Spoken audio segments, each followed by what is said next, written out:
place, Professor Aubier's house. Looks pretty creepy. I'd been away from Paris and hadn't seen Nico for nearly 6 months. I wanted to celebrate our reunion, but she had other plans. An appointment with an archaeologist. Something to do with a Mayan stone she came across while researching a story. The guy who answered the door didn't look much like an archaeologist to me. I had a bad feeling about this.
Things I didn't like about spiders. The way they looked, the way they moved, and the fact that they lived on the same planet as me. This spider was big, mean, and hairy, and definitely not a native of Europe. The more I looked at that spider, the less I liked it.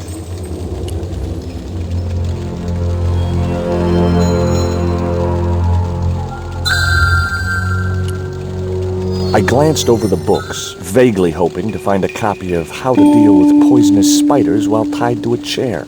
No such luck. But I noticed one corner of the bookcase was supported by a loose block of wood.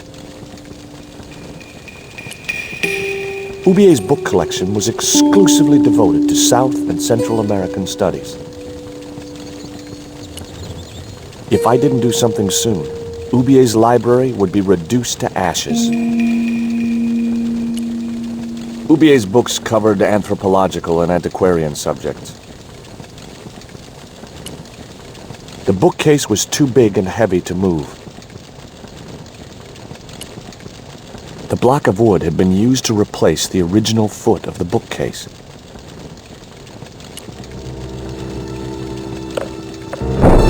Maybe I'd been a little heavy-handed, but it was a question of survival. Of course, I was still tied to a chair in a burning house with no means of escape.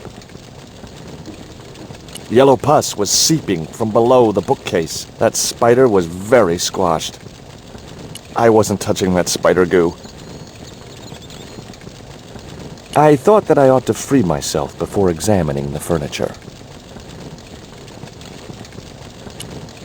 The bookcase had been anchored to the wall by a protruding metal bracket. It had sheared off as the bookcase had fallen, leaving a jagged edge.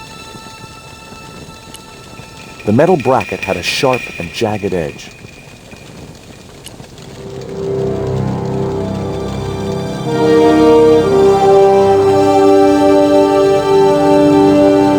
With one mighty bound, our hero was free. Now, I had to deal with that fire. I had no further use for the bracket. The projecting bracket had served its purpose. There was nothing else I could do with it. It was the chair I'd been tied to. I had no time to sit around. The rope was shredded and no possible use to me. Even if I had the time, I wouldn't be able to get to the books beneath the heavy case. bookcase had fallen on its front, making it impossible to reach the books inside. It was a needle-sharp dart with a flight of green and yellow feathers.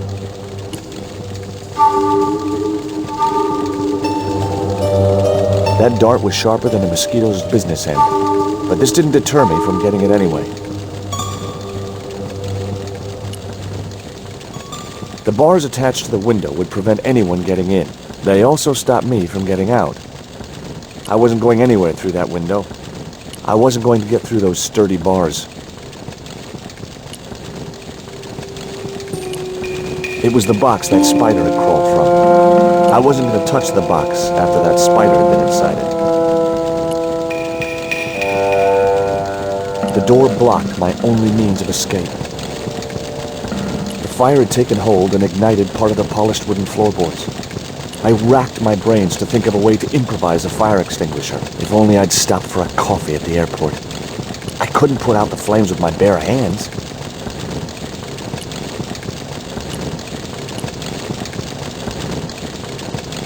It was a soda fountain, perfect for mixing with drinks or squirting at clowns.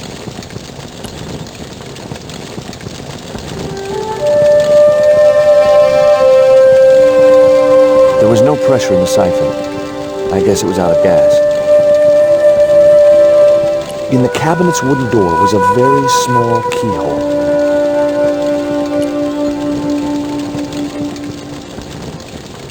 The cabinet was locked.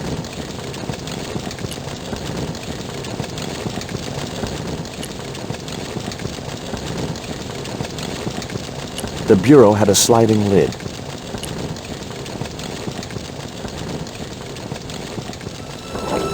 Inside, I found a bottle of tequila. It was a half bottle of extra strong Mexican tequila. Just what I needed under the circumstances. Normally, I didn't drink strong spirits, but today was far from normal. Ew. Disgusting. Not only did the tequila burn like hell, I just managed to stop myself from swallowing the worm. I'd drunk enough of that. What looked like a little shriveled wiener lay on the carpet. Thankfully, it was only the worm from the tequila bottle. Well, I wasn't going to eat it. But life had taught me one thing. No matter how unlikely it seems, the strangest objects have their uses.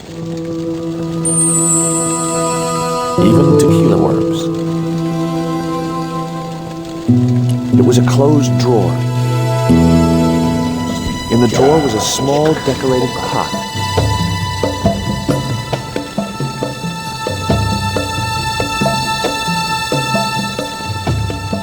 There was nothing else in the drawer.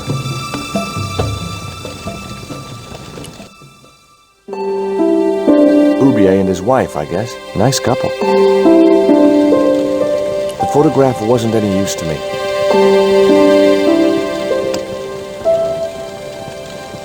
The pot contained a key. It looked like a house key.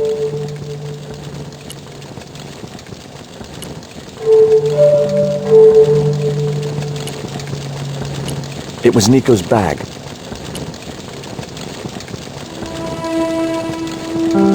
It was a stylish little canvas number containing a lipstick, a handwritten note, and a pair of nylon panties with a large love heart emblazoned across the front. It occurred to me that Nico's tastes must have really changed while I was away.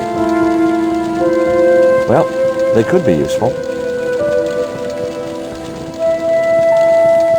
I'd already ransacked Nico's handbag, and besides which, the color didn't suit me.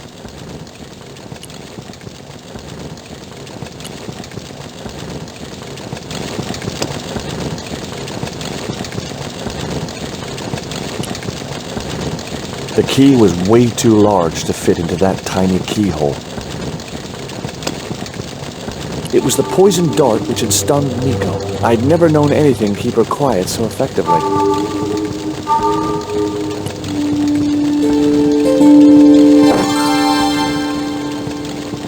As I released the lock, something blew the doors open.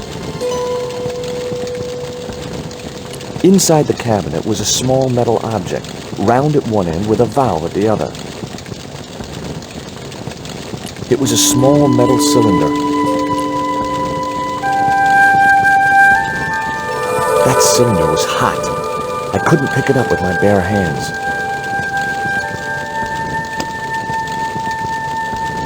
It was a pair of red, lace-trimmed panties decorated with a large black satin heart. The panties I'd found in Nico's bag were just what I needed to wrap around the hot cylinder.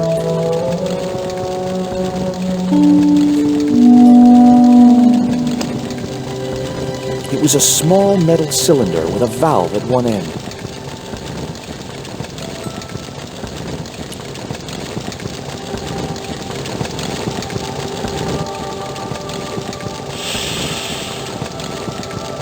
The cylinder gave out a faint hiss as the valve opened.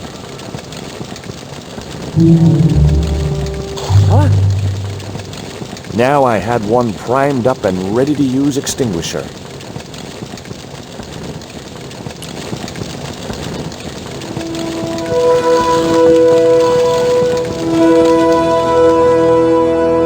With a well-aimed squirt of his soda fountain, our unshakable hero saved the day. Now it was time to start looking for Nico. I wasn't going to burn myself on that red-hot doorknob, and it wasn't the time for subtlety.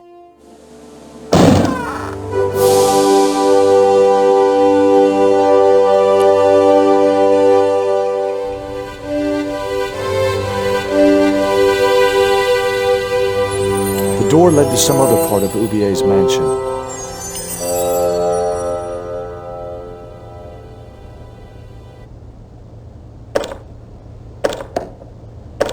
It was locked.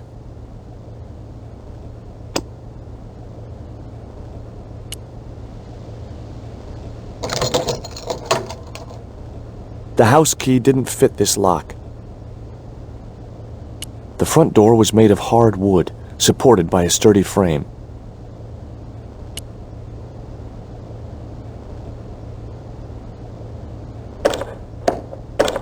The door was locked. I didn't fancy my chances of kicking this door down.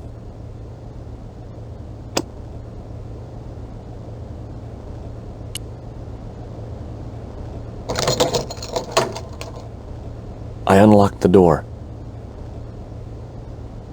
Without a plan, I had nowhere to go. Maybe there was something in the house which would give me a clue where Nico had been taken. I wasn't going anywhere until I had a plan of action.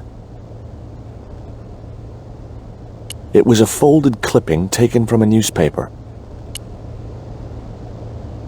I'd found a piece of newspaper folded in two. It referred to a forthcoming eclipse of the sun. Unfortunately, it wouldn't be visible from Europe. The best place to view the eclipse would be Mexico.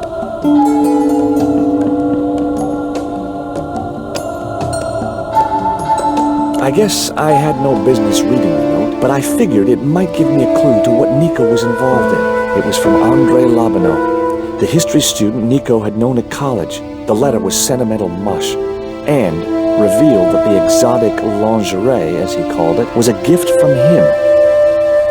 It gave his telephone number. Lobineau figured himself as a rival for Nico's affections, but I couldn't believe that that creep was in the running. It was the letter to Nico from that creep Lobineau. Sickening.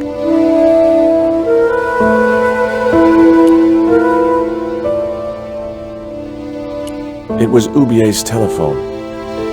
Much as I disliked him, Lobineau might be my only hope of finding Nico.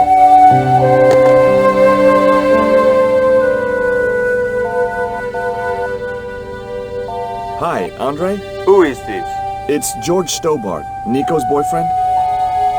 Don't you mean ex-boyfriend? Look, I didn't call you just to pick a fight. I need to talk to you about Nico. Can't you accept she's just not interested in you? Listen, Andre, we need to talk. Nico's life depends on it. Okay.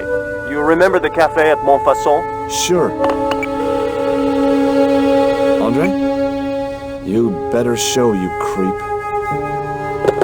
I felt an irrational urge to wipe my ear.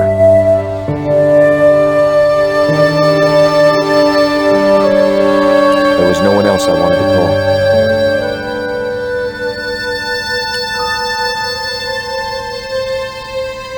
I wasn't looking forward to meeting Lobineau again, but he was my only link with Nico.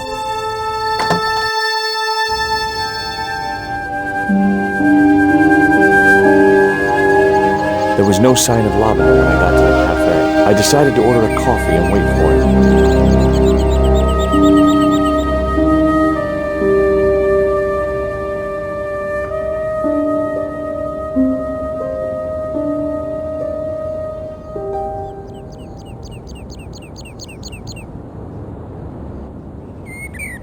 The man at the next table looked somehow familiar. Pardon me, but don't I know you? Huh?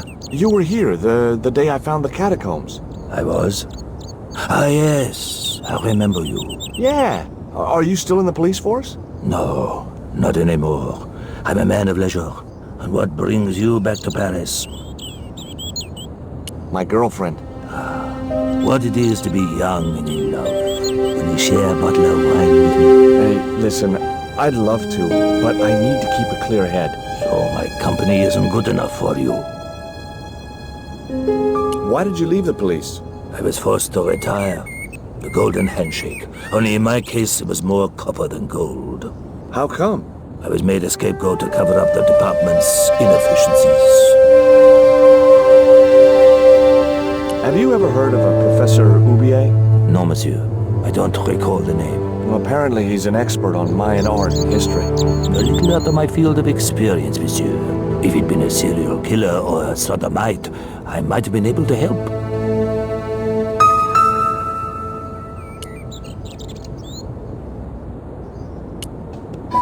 What do you make of this dart? I remember a case where the victim was killed with just such a device. The poison acted in seconds, causing his body to swell up like an inflatable life raft.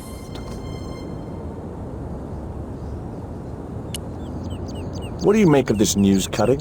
Orphanage supplied fast food chain? No, it's the article above that. Oh! Total eclipse of the sun. Well, that's very dull in comparison. I don't know anything about eclipses. Tell me what you make of this note. From my years of experience, I gained a pretty good insight into handwriting. I'd say that note was written by a compulsive, obsessive type with an Oedipus complex. Hey, you got just about everything apart from the ponytail. The ex-gendarme showed no effects from the wine he was pouring down his throat. It was too hot to sit inside the cafe. Besides, I might miss Lobineau. The waiter's stained and crumpled clothes looked as if they'd been slept in. I decided not to bother with a meal.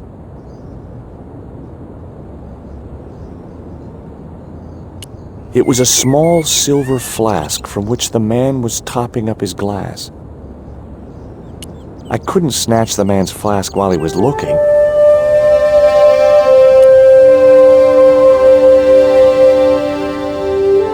Oh, garçon. He ignored me.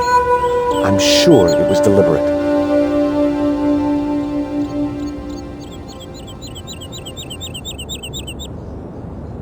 I had no desire to go down into the sewers.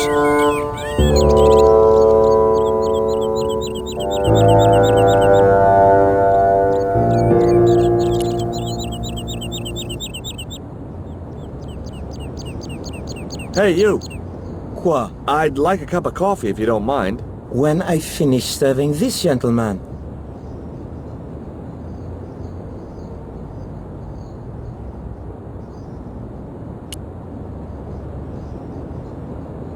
What's that you're drinking? It's wine.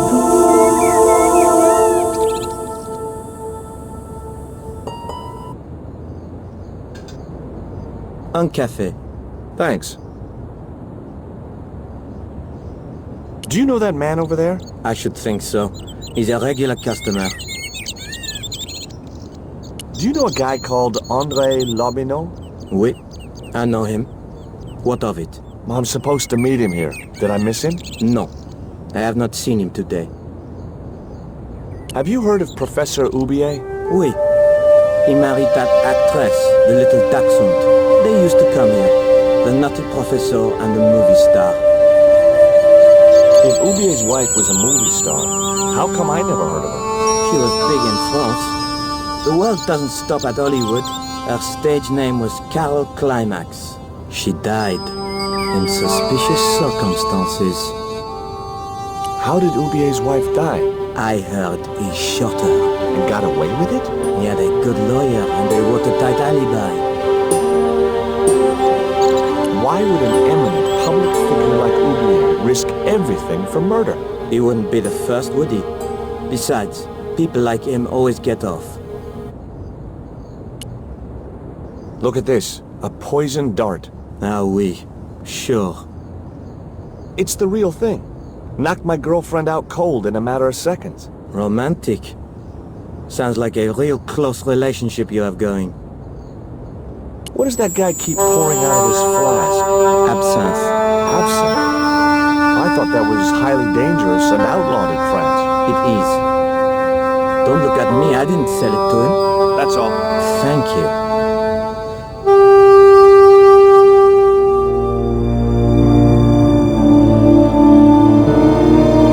Well, this is a surprise, Georgie.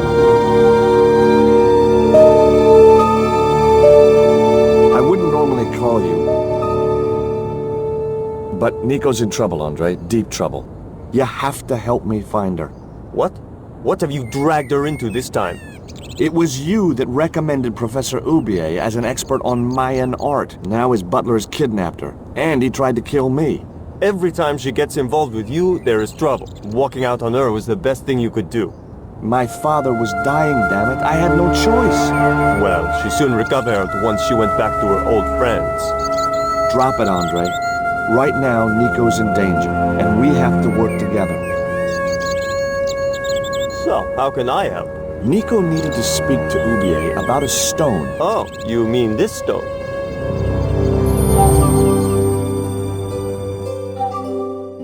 So that's what all the trouble's about. Precisely. Nicole told me to guard it with my life. Well, it's worth more than that, surely. Oh, very funny. What's funny is that your life really is on the line. What are you talking about? The stone is a Mayan artifact, dummy, and the guy who kidnapped Nico was from Central America. It was the stone they were after. Oh my god, you mean I could be in danger too?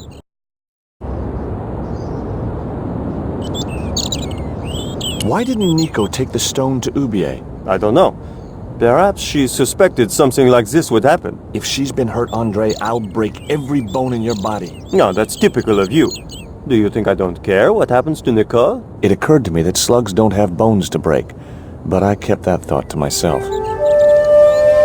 Tell me about your friend Aubier. He's more of a professional acquaintance than a friend. I see. So you don't really know him at all? No, I don't. Does Aubier employ a guy from Central America? Maybe. I don't know.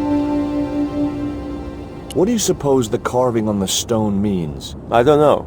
I haven't shown it to anyone. Why don't you just give it to me? I don't want your death on my conscience, George. Where did Nico get the stone? I'm not sure I should tell you. Oh, you should. It was something to do with smuggling.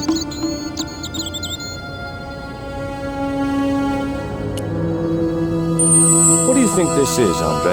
I don't know. I'll give you a clue. It's got more backbone than you. You think you're amusing, don't you?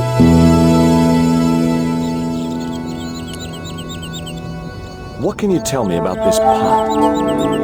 South or Central American, I'd say. I have a friend who'd be able to tell you more. Where can I find this guy? He owns a gallery on the left bank. The Glease Gallery. See you later. Goodbye, Georgie.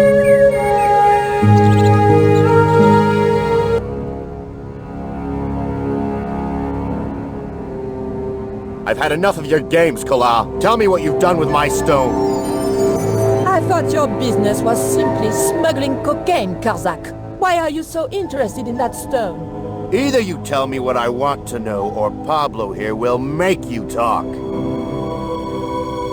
Okay.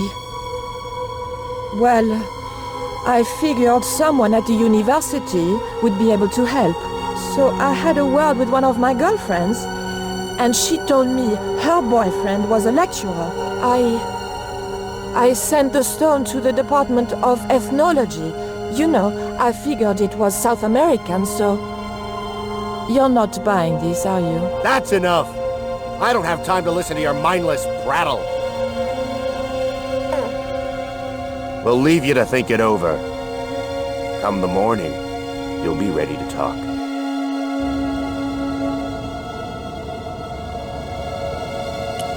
You need anything else? There was nothing I wanted to say to him.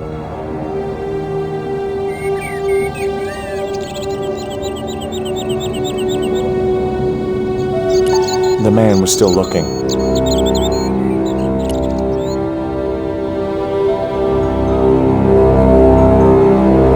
Ever heard of Carol Climax, the movie star?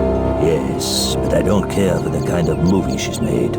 It's smut like that which has caused the moral decline in the Western world. Is it true that Carol Climax was murdered by her husband? First I heard of it. I thought she just retired. I'm trying to find my girlfriend. She's been kidnapped. Kidnapped? Yeah, it was our first day back together after many months. That's too bad. My God, that's depressing.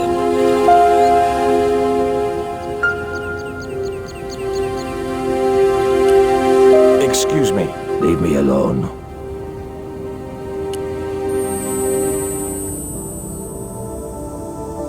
I grabbed the flask and was struck by a powerful smell of absinthe, a highly potent and illegal alcoholic drink.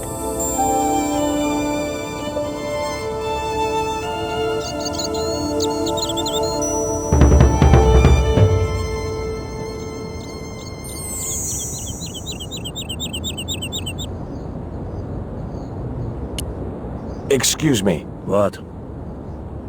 I've been looking forward to seeing my girl, but she wanted to rush off to see some professor. I see. And you think she's having an affair with this professor? Look, forget it. It doesn't matter. Do you miss being a gendarme? Yes, of course I do. When I wore that uniform, I commanded respect. Not anymore.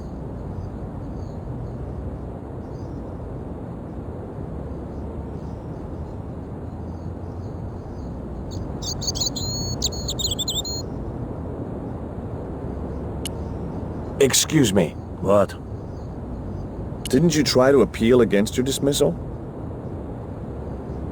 There was no point. It was my word against that of the chief inspector. And he was a close friend of the director of the museum I was supposed to be patrolling.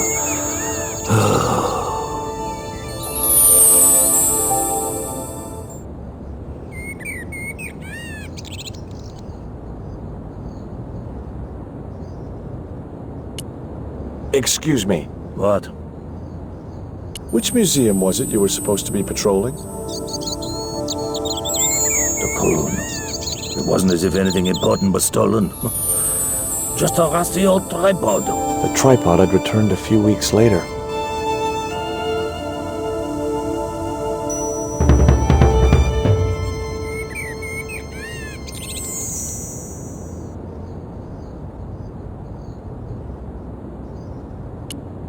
Excuse me. What? I had nothing else I wanted to ask the gendarme.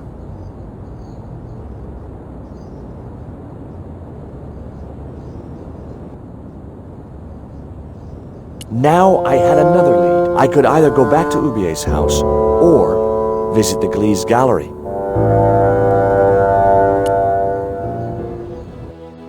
The Glease Gallery had style and class, but very few customers.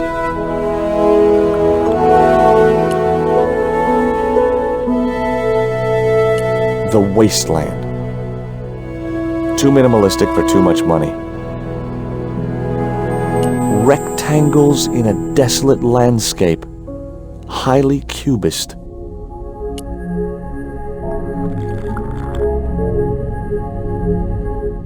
Spheres in a barren waste. Oh, very profound. I could see a pattern emerging in this artist's work. The girls were in a world of their own.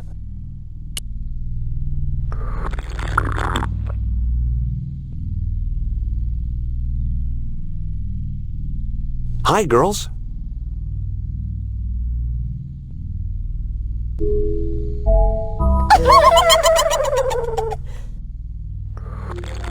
What's the joke? あなたはキレてですね。Okay, fine. If I wanted to be laughed at, there was always Nico.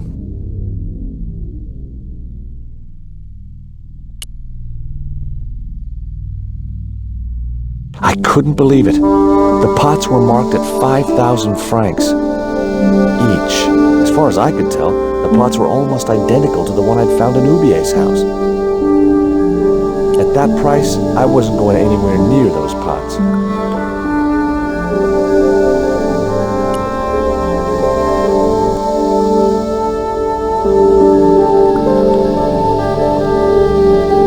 He was a pear-shaped guy with a fine display of multiple chins. He looked like an older version of Lobineau. The same supercilious expression, the same disdain in his eyes, and the same damned ponytail. Are you Mr. Glease, the owner? Good God, no. Then I guess that must be him over there, right? Your powers of deductive reasoning astound me.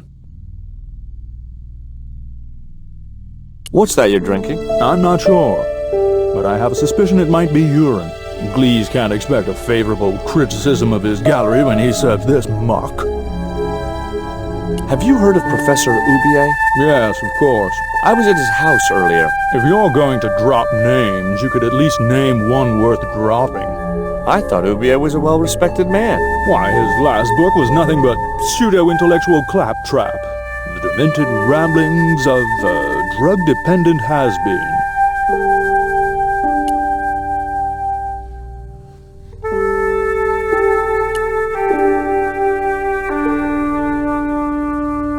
I'd like to ask you a few questions, if you don't mind. Certainly, sir. I'd be most happy to oblige. You're English? These days one prefers to think of oneself as European. Sure. Whatever you say. And how precisely may one assist you, sir? Who's that guy over there? That's Mr. Lane, sir, the critic. I'm hoping he'll give the gallery a favorable write-up. One has to be so patient with these critics. Lure them in with the correct bait, watch for a bite, then play them like a fish. Well, he's certainly drinking like one.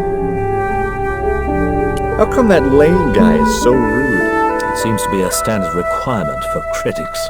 Well, he doesn't want to talk to me. If I was you, I'd give him a wide berth, sir. That suits me. I wouldn't want to get too close to him anyhow. Have you heard of Professor Ubier? Of course. His name is synonymous with Mayan art. A number of these artifacts were supplied by Ubier himself. Do you believe the story that Ubier murdered his wife? If it was true, who can blame him? He was an opportunist tramp. Well, that's what I heard. Have you seen any of Ubier's wife's films? Only one. Believe me, I was appalled, shocked, disgusted, and repulsed. Well, you sure got your money's worth. Last time I went to the movies, I wasn't even titillated. Do you get many Central American Indians in here? No, sir. This is Paris. Central America is several thousand kilometers southwest of here, straight across the Atlantic Ocean and turn left. You can't miss it. Well, as it happens, I saw some Central American Indians this very morning. Tourists, sir. Paris is full of them at this time of year. Lane doesn't think much of your choice of wine.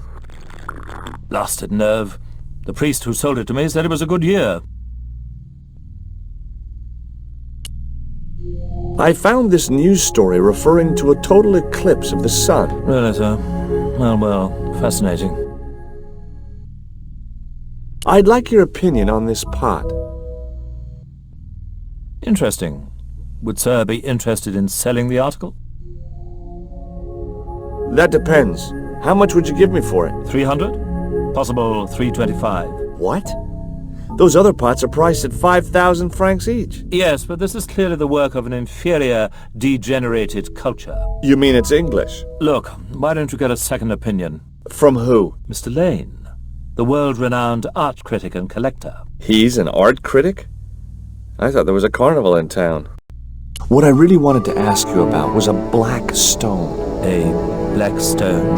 Yeah, it's a Mayan artifact, about as big as my hand. No, sir, one doesn't get much call for black stones. If it's Mayan artifacts you're interested in, I have some rather exquisite pots. Yeah, I noticed. I've already got one of those. I suppose you have an import license for these relics? Of course. But that's not my problem, sir. The professor arranges all the shipping. We simply collect the items from the docks. Could you tell me which docks Professor Oubier uses to import the artifacts? Good God, no. I can't possibly reveal my commercial secrets. I have some questions I'd like to ask about those pots. The Mexican collection? Certainly, sir. Where did you get them from? Mexico, of course. I think sir will find the price extremely reasonable. Hey, I'm not interested in buying them. Oh, I see. Well, in that case, you'll excuse me.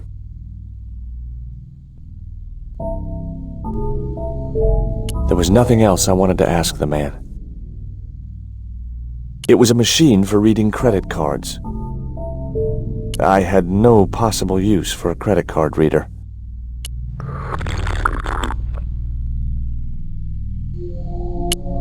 It was a sturdy packing case.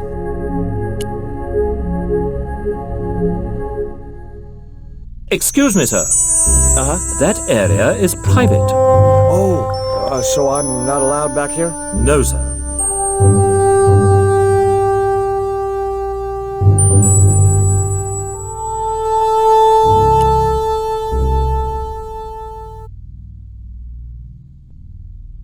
Excuse me, there really is nothing to see back there.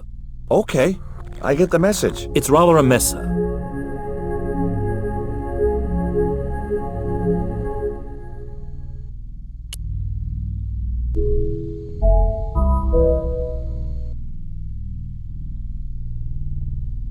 Oh, no, you don't.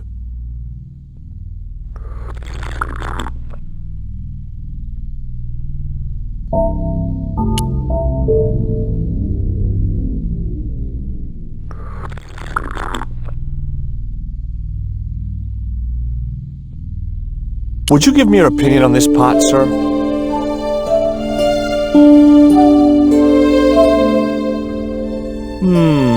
Yes. Very rapouche. Rapouche? Hideous. What the hell do you think you're doing? You smashed my pot. Certainly, it was not only worthless, it was ugly and offensive. To you, maybe. Believe me, I was doing you a favor. What's the difference between my pot and all those other pots? Yours is broken. Why, you smug, pompous sloth. Sticks and stones, dear boy, sticks and stones. I wasn't going to waste any more breath talking to that pompous blimp. Maybe I could turn the situation to my advantage, and at the same time, get my revenge. A valuable relic of an ancient civilization lay smashed on the floor. The pot had smashed into too many pieces to retrieve.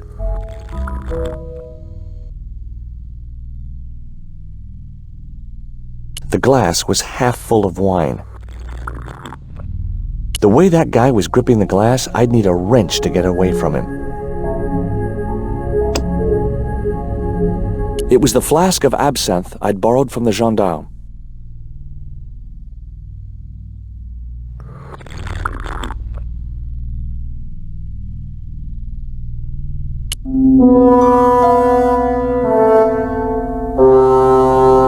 I splashed a little absinthe into the glass and hoped he wouldn't notice the change of color.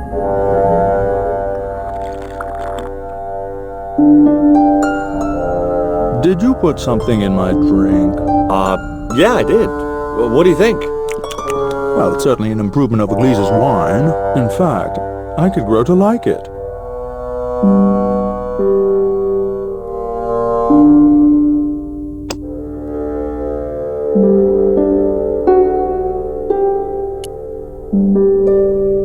I didn't think he'd be interested.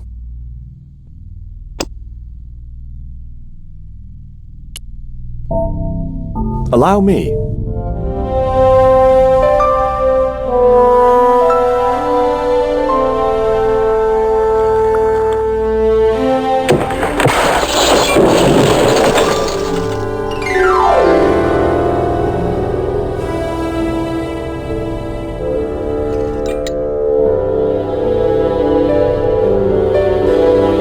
was out for the count.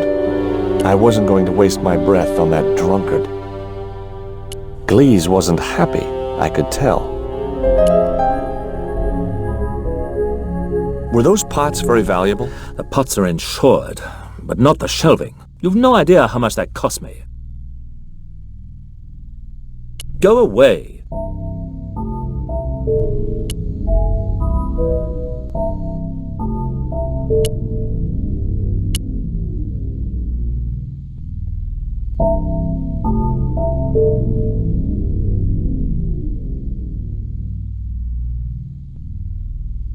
There was nothing in the case but styrofoam packing, but pasted on the side was the remains of a label. The packing case contained nothing but styrofoam chips. It was a label bearing a company name and logo.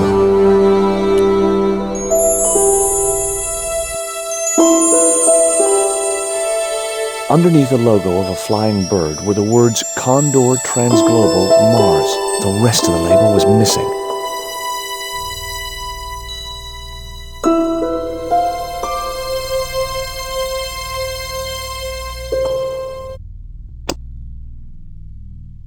It was the newspaper clipping referring to the imminent eclipse. Wrapped inside it was another small piece of paper. It was a bank statement for Oubier's account from an automatic telling machine. The last 5 withdrawals were for large amounts, and all made in Marseilles. It was beginning to make sense. Oubier had organized Nico's abduction. Oubier withdrew money from Marseilles. Oubier was connected with Transglobal, who shipped their goods from a warehouse in Marseilles. That's how the torn Transglobal label had once read. Marseilles, not Mars. It wasn't much of a lead, but it was all I had. I set off immediately to catch the evening train.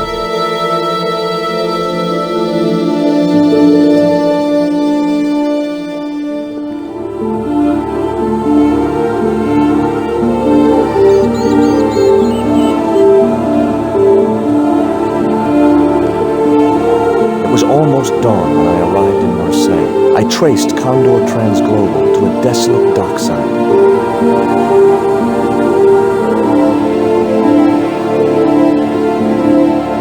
There was a small sign.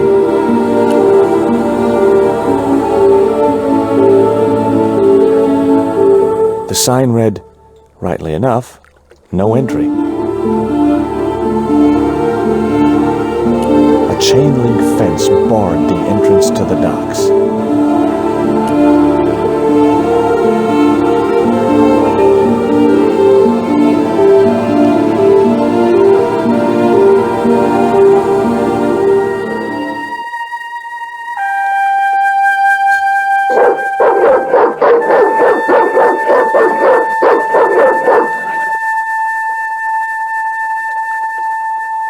What's the big idea? I don't know. The dog went berserk for no apparent reason. He's trained to do that. The idea is to deter any would-be intruder. Oh, I get it. Okay, I'm sorry. That's okay. Just remember, he's a trained attack dog. A killer.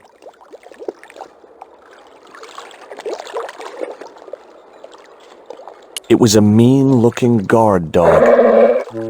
Here, boy.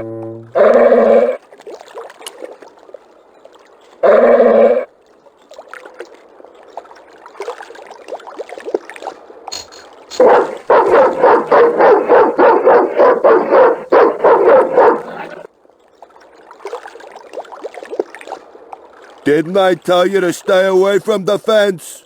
I was nowhere near it. It's that dog. He's crazy. Hey, mind what you say. He's sensitive to negative criticism.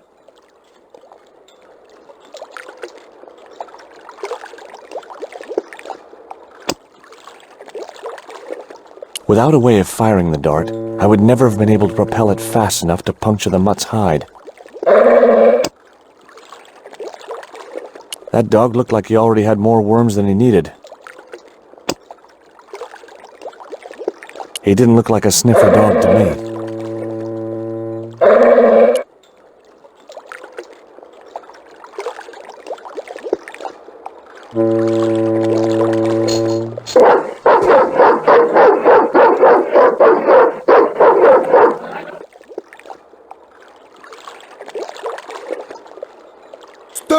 from that fence, asshole!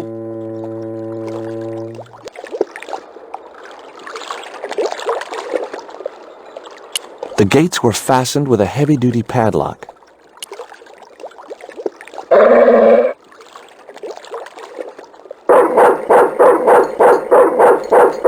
Breaking steel padlocks with my bare hands was a feat I'd never mastered. I decided I would not be able to pick a 5-barrel hardened steel heavy-duty padlock with a dart.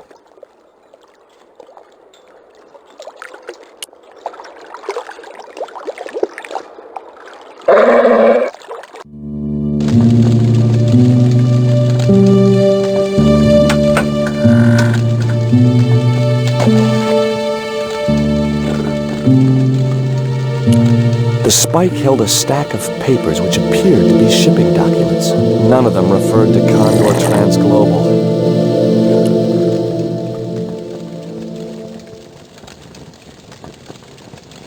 Ouch! Gotcha! That'll learn you to leave things alone.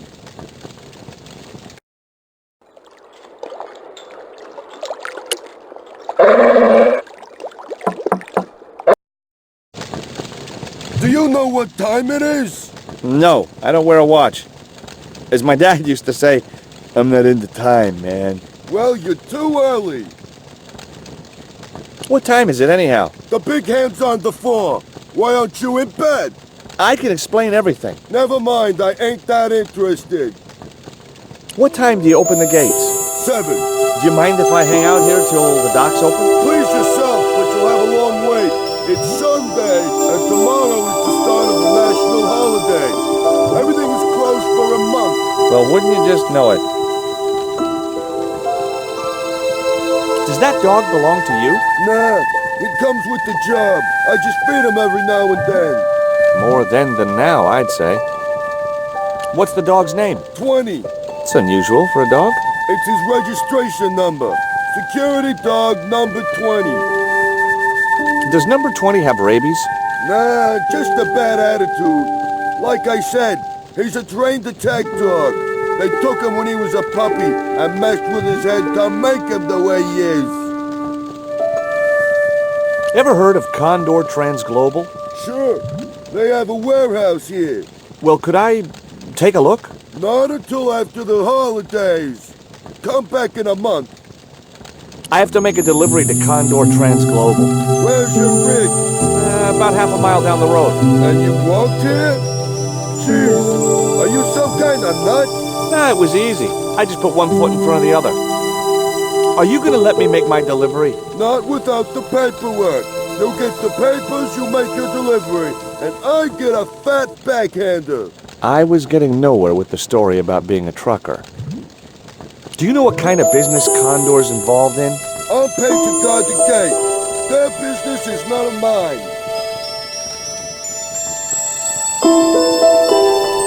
I'm looking for a young woman. At the docks? What kind of woman do you have in mind? You don't understand. It's my girlfriend I'm trying to find. Well, I ain't seen her, and you should tell her the docks ain't no place for a young lady. They're dirty and they're dangerous. I'm certain my girlfriend was brought here when she was abducted. What? Your girl was kidnapped? Yeah. Struck down by an Indian with a poisoned dart. A poisoned dart, huh? I could tell he didn't believe me. This is the dart that the Indian shot at my girlfriend. Sheesh! That's pretty weird, but I don't see why you'd expect to find her here. Have you ever heard of Professor Oubier? Me? None of my friends are professors or anything like that.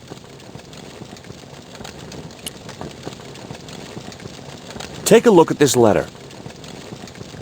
That's sick. Did you write it? Oh, no. No, it's a letter from my girlfriend's admirer. If I was you, I'd smack him in the mouth. Well, that's not my style, but thanks for the advice. I have these very exotic panties. Take them away, you pervert!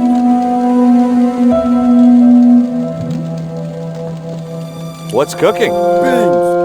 You know a man can live on nothing but beans. Not this one. Don't you ever get tired of eating beans? Sure I do. What do you take me for? And what's the alternative? Peas. I can't eat them too often, though. They play hell with my digestion. Have you ever considered changing your diet? What's wrong with beans and beer? You need me to tell you? You're pumping out enough methane here to fill a dirigible. I gotta go now, but I'll be back. Can't wait.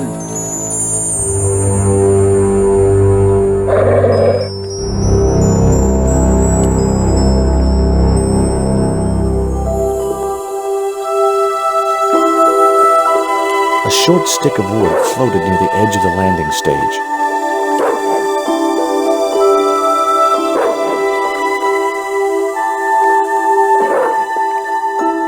The stick had a hook on one end. I figured it was a boat hook for hooking boats. Bobbing up and down in the oily water was the watchman's discarded beer bottle.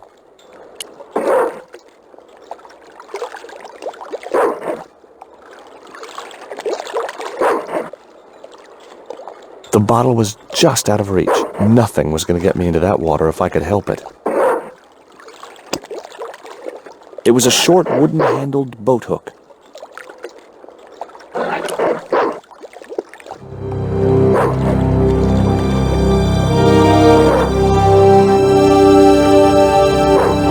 I just knew that boat hook would be useful for something. As for the bottle, even if I couldn't find a use for it, I cleaned up the dock a little. The guard dog was staring at me with a hungry look in his eyes. Hey, 20. The platform was held up by a hinged bracket. I couldn't figure out what it was for. Maybe it was part of a structure which no longer existed. My arms weren't long enough to reach the platform.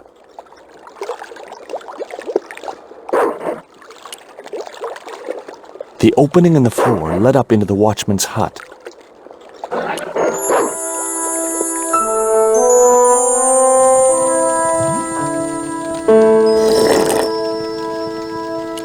The shabby old overcoat hung from a peg near the door. I couldn't reach the coat. It was the door which led to the docks on the other side of the fence. I couldn't reach the door without climbing into the room. I couldn't reach the documents. It was a box of blank forms. I couldn't reach that far. It was a large bucket filled with coal. I couldn't reach the bucket. It was an old iron stove, which heated the hut and the watchman's dinner. Something was bubbling in the watchman's saucepan. It was a packet with a picture of a boxer dog on the front. I couldn't reach the packet. It was a filthy, stained coffee mug. I couldn't reach the cup. The watchman was big and bulgy, like a sack of potatoes. His flushed and bloated face wore a sleepy, amiable expression. Excuse me? Huh? Who's there?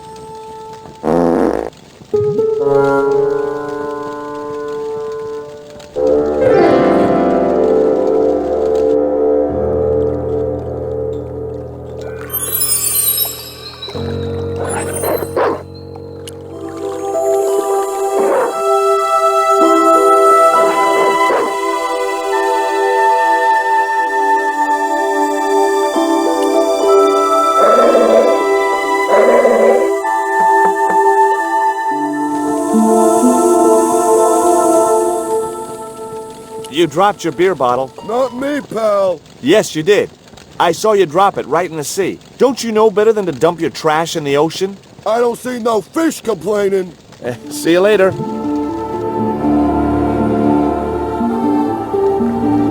The chimney was a metal pipe with a conical hat on top to stop the rain getting in. Ouch! That's hot. Oh no, I'd learned my lesson.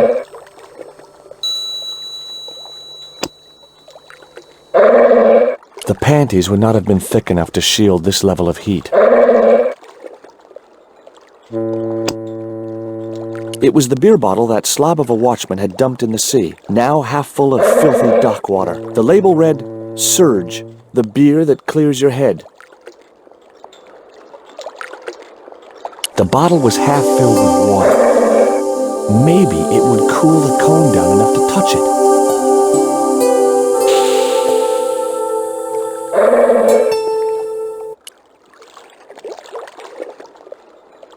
Now I could see into the pipe which formed the chimney. That chimney looked very exposed without its cone. The chimney was a metal pipe which disappeared into the wall.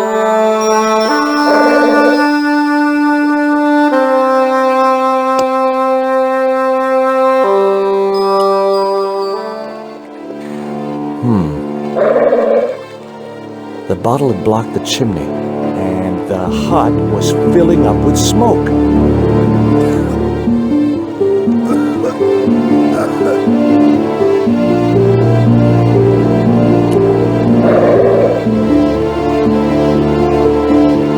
Something wrong? Something wrong? I nearly choked to death. Why don't you get some air?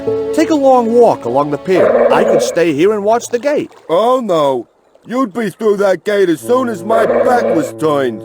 With that crazy dog around? Someday I hope to have kids.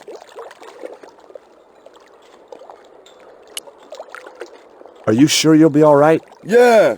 The smoke is clearing already. Hey, 20. Hey! Don't torment the dog.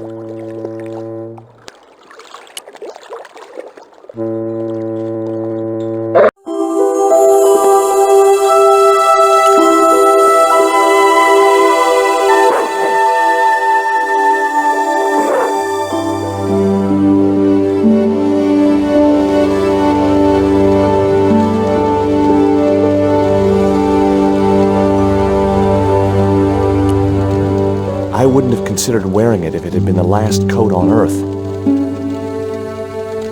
The box contained nothing but blank forms. That mug was a health risk. I decided to leave it where it was.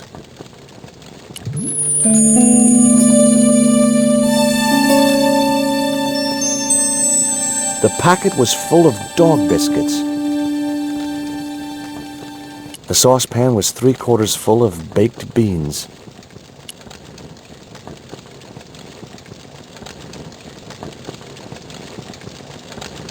Baked beans in ketchup.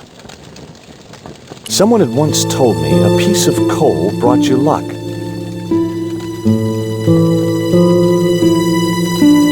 Who was I to argue with irrational superstition?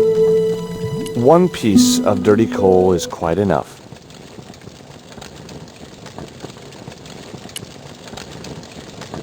Yow! Stove equals heat, heat equals burn, burn equals excruciating pain.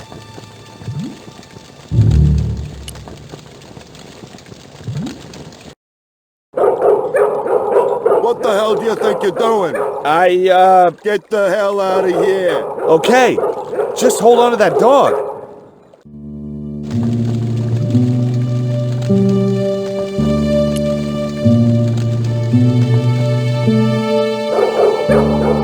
Hey, you wanna end up as dog dog? Now, there's an option I'd never truly considered before.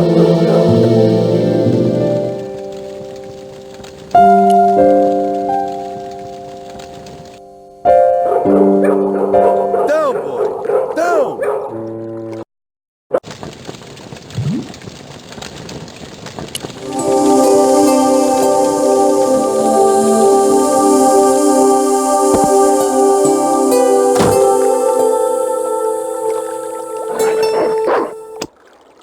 It was the box of biscuits I'd taken from the watchman's hut. Gourmet dog. The snack your dog would bake himself. Sure, as if I'd let a stupid dog loose in the kitchen. There was a cute picture of a boxer dog wearing oven mittens. It was the box of biscuits I'd taken from the watchman's hut. This product has not been tested on animals.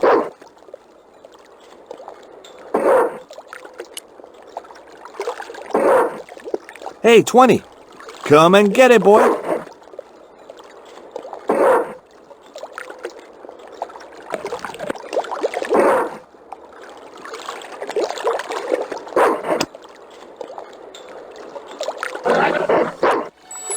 Hey, 20. Come and get it, boy.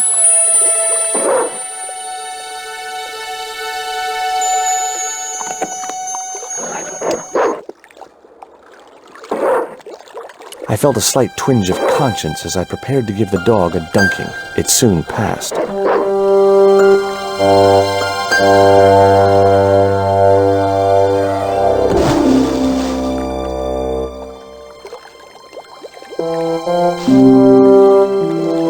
As I'd expected, the dog could swim like a... well, like a dog.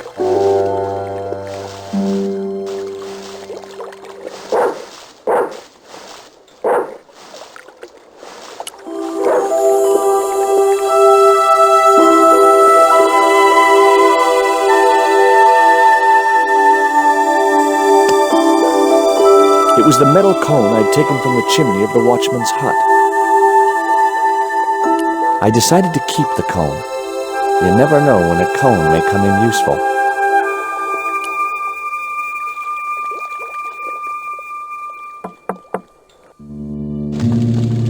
And what's the big idea of busting into my office? I hope you don't mind, but... You stay out of here, you hear? Otherwise the dog gets an early breakfast. I wouldn't want him to change his eating habits on my account. Besides, I have brittle bones. He might choke. What's the problem with the stove? I don't know. Damn flue seems to be blocked. Maybe some bird built a nest in the chimney. Huh? A gull, maybe, or an albatross. Albatross my ass. That chimney's too hot. What's wrong with your hand? In my hand? Oh, friction burns. Friction burns? Yeah, I slid down a rope. You don't want to make a habit of that, pal. Let me in, and I'll give you this lump of coal. I got plenty of coal already. You always carry it around in your pocket? I heard it was lucky. Superstitious crap. I got a whole bucket of it in here, and it ain't brought me no luck. Do you recognize this metal cone? Say, that's just like the Tin Man wore. You know, the Wizard of Oz. I'd have never taken you for a fan of Dorothy and Toto. That dumb kid? She ruined the whole damn thing for me, all that singing and stuff. Anyhow, she wasn't even a real kid. They stuffed her in a corset so her titties didn't show. See you later.